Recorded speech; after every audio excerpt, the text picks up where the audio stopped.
ศูนย์ปิ่นปัวและรักษาสุขภาพตาได้จัดกิจกรรมกวดและปิ่นปัวพญาตาให้แก่พ่อแม่ประชาชนโดยบ่ได้เสียค่าในโอกาสเฉลิมฉลองวันสายตาโลกวันที่ 13 ตุลา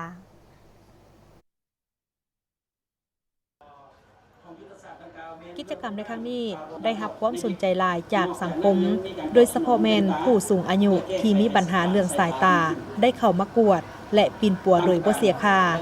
ดร.คำคูณ โหรานุภาพหัวหน้าศูนย์ปิ่นปัวและรักษาสุขภาพตาได้กล่าวว่าวันสายตาโลกเป็นงานหนึ่งที่จัดขึ้นทุกๆปีในอาทิตย์ที่ 2 ของเดือนตุลา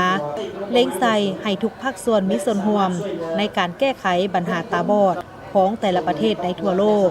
เพื่อให้ทั่วสังคมยกสูงความรับรู้และเข้าใจเกี่ยวกับการป้องกันและการปิ่นปัวพยาธิตาบอดซึ่งจะนำไปสู่การให้ความสำคัญต่อสิทธิในการเบิ่งเห็นซึ่งทั่วโลกให้ความสำคัญกับการดูแลรักษาสุขภาพตาทุกคนให้มีสิทธิในการเบิ่งเห็นอันนี้เฉพาะปี 2022 นี้พวกเขานี่ก็ทั้งศูนย์ปิ่นปัวรักษาสุขภาพตาพวกเขาก็แม่นได้จัดเฉลิมฉลองโดยมีพิธีการกล่าวประวัติความเป็นมาแล้วพร้อมกันนั้นก็ยังมีการกวดบริการสุขภาพตาและในหันกันยังเป็นที่ทางผ่าตัดพยาธิแกนตะคุนที่ว่าตา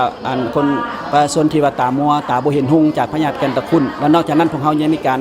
แจกแว่นตาฟรีเนาะโดยบ่ได้เสียค่าให้พ่อแม่ประชาชนฉะนั้นเมื่อเบิ่ง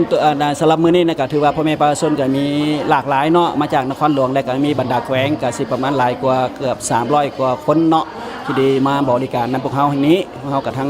มีพนักงานแพทย์และก็พนักงานนักศึกษาก็ได้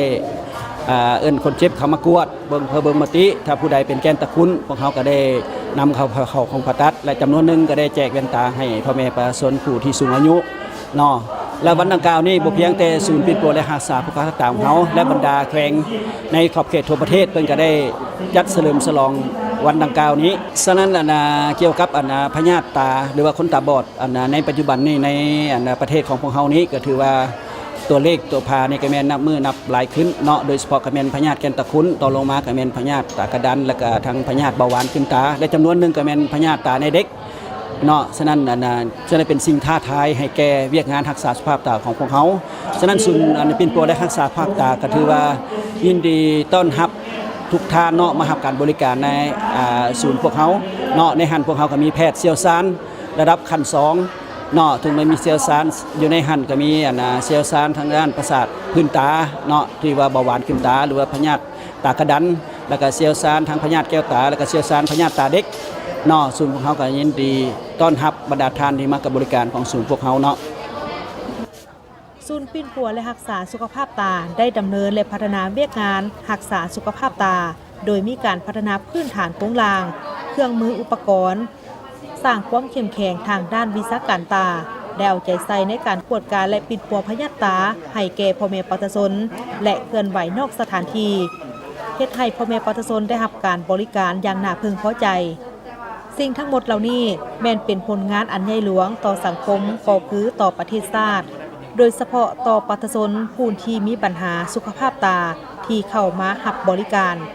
ได้ช่วยให้เขาเจ้ามีโอกาสได้เห็นแสงสว่างและเห็นโลกคืนใหม่โอ้ยมาขวดสายตาเจ้าน้องฮู้ได้อันเท่าใดเลยจึงมากวดมาฮู้นำเบิ่งเฟซเบิ่งนั่นแหละเจ้าเขามีปัญหาสายตาที่ไหนบ่เจ้าโอ้ยเบาหวานขึ้นตาและการเป็นแกนตาคุ้นมีมันตาพังนะเนี่ยมันบ่อยากเห็นแจ้งก่อนจะมากวดเบิ่งซึ่งเท่าใดที่เพิ่นมีการกวดแบบนี้ก็ดีใจหั่นแหละถือว่ามาสวยเรือประชาชนมีโครงการสวยเรือน่ะดีใจหั่นแหละอยากให้เพิ่นมาสู่ปีจังซี่ล่ะตามการคาดคะเนขององค์การอนามัยโลกให้ฮู้ว่าในทั่วโลกมีประชากรประมาณ 2.2 พันล้านคนมีสายตาบกพร่องและ40 ถึง 50 ล้านคนเป็นคนตาบอดซึ่ง 90% ของคนตาบอดแม้นอาศัยอยู่ประเทศที่กำลังพัฒนาในนั้น 85% เป็นสาเหตุพาให้ตาบอดแม้นสามารถปิ่นปัวและป้องกันได้เพราะฉะนั้นการรักษาสุขภาพตาและรักษาดวงตาของท่านแม่นต้องถือว่าเป็นเรื่องงานที่สำคัญและบ่แม่นความรับผิดชอบของแพทย์หมอตาก็คือกระทรวงสาธารณสุขเพียงฝ่ายเดียว ต้องมีส่วนร่วมจากทุกภาคส่วนโดยเฉพาะแม่นตนเองต้องได้รักษาสุขภาพของตนเอง